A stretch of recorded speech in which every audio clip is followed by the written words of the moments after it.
Em nome do Pai, do Filho, do Espírito Santo. Amém. Caríssimos irmãos e irmãs, que a paz de nosso Senhor Jesus Cristo e a fé de nossa Mãe estejam conosco.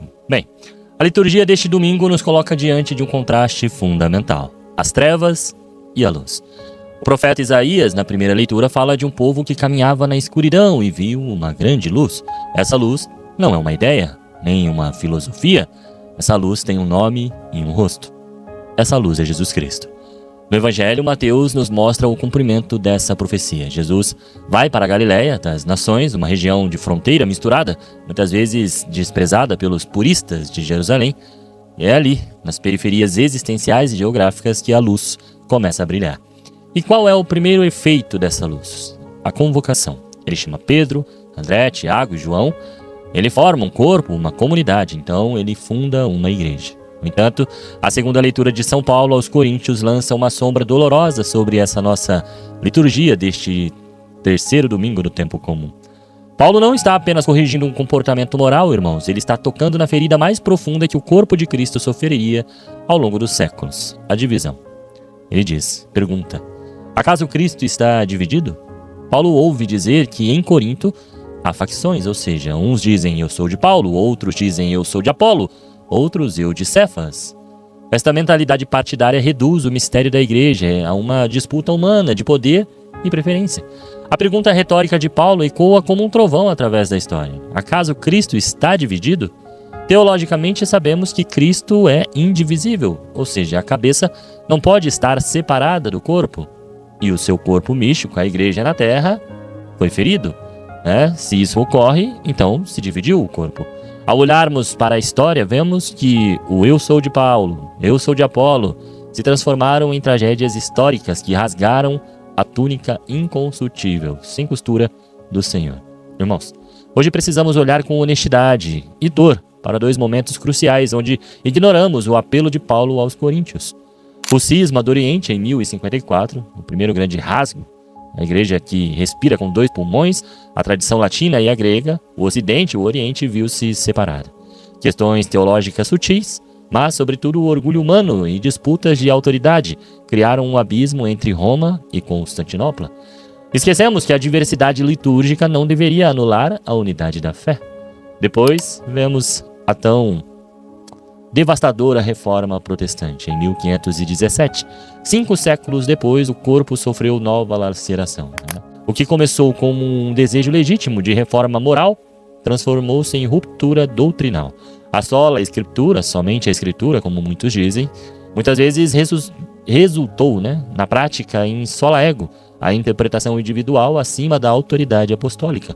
Quando olhamos para as denominações hoje, vemos um reflexo de Corinto. Não há como não comparar. Uns dizem, eu sou de Lutero, outros, eu sou de Calvino, outros, eu sou de Wesley. E nós, católicos? Se não tivermos cuidado, queridos, podemos cair no erro de dizer, eu sou do Papa. Não como um sinal de unidade universal, mas como um estandarte de superioridade orgulhosa, sem a caridade que deve animar a verdade. A divisão é um escândalo, isso é comprovadamente um fato. Ela enfraquece o testemunho do Evangelho.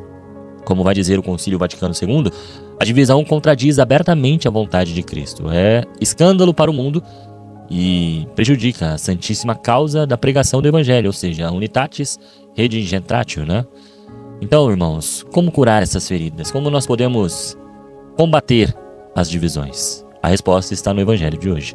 As primeiras palavras de Jesus são: convertei-vos, porque o reino dos céus está próximo. A palavra grega é metanoia. Nós já estamos cansados de falar dela aqui. Uma mudança de mente, uma reorientação radical. A unidade não será alcançada apenas por acordos burocráticos ou documentos assinados. A unidade vai exigir conversão. Ela sempre vai exigir conversão. Observem o chamado dos discípulos. Eles imediatamente deixaram as redes e seguiram a Jesus. Para haver unidade, é preciso deixar as redes, irmãos. Para haver unidade, é preciso deixar o orgulho, o nosso orgulho histórico, sobretudo. Deixar as redes do preconceito que nos impede de chamar o outro de irmão. Deixar as redes de uma teologia que serve para ganhar debates, mas não para ganhar almas. Jesus chamou pescadores para serem pescadores de homens. Quando a rede está rasgada, os peixes escapam. Então, Isso nos mostra que a divisão dos cristãos é uma rede rasgada. O mundo olha para nós e, em vez de ver o amor que Jesus prometeu, nisso conhecerão que sois meus discípulos, se vos amardes uns aos outros, eles veem disputas. Eles veem debates retóricos, onde um quer provar que o outro está errado.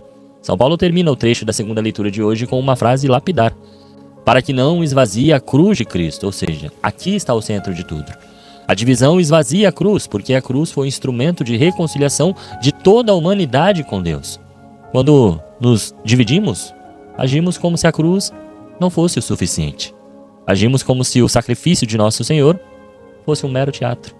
Por isso hoje, rezemos pela unidade dos cristãos. Rezemos para que o pulmão oriental e o ocidental voltem a respirar em plena sintonia. Rezemos para que o diálogo com os nossos irmãos protestantes nos leve à plenitude da verdade na caridade e que a Igreja de Cristo é uma só, como Paulo mesmo afirma em Efésios.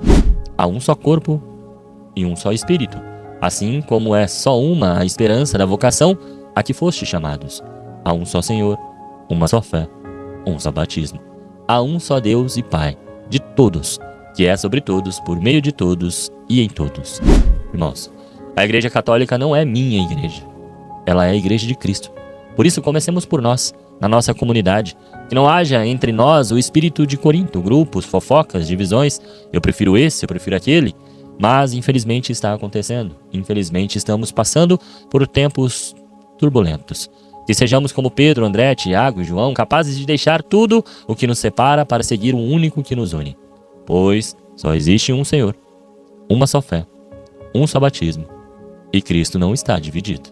Deus abençoe você, e até amanhã, se esse mesmo Deus me permitir. Senhor, estivemos aqui reunidos por amor a Jesus Cristo, em nome do Pai, do Filho, do Espírito Santo. Amém.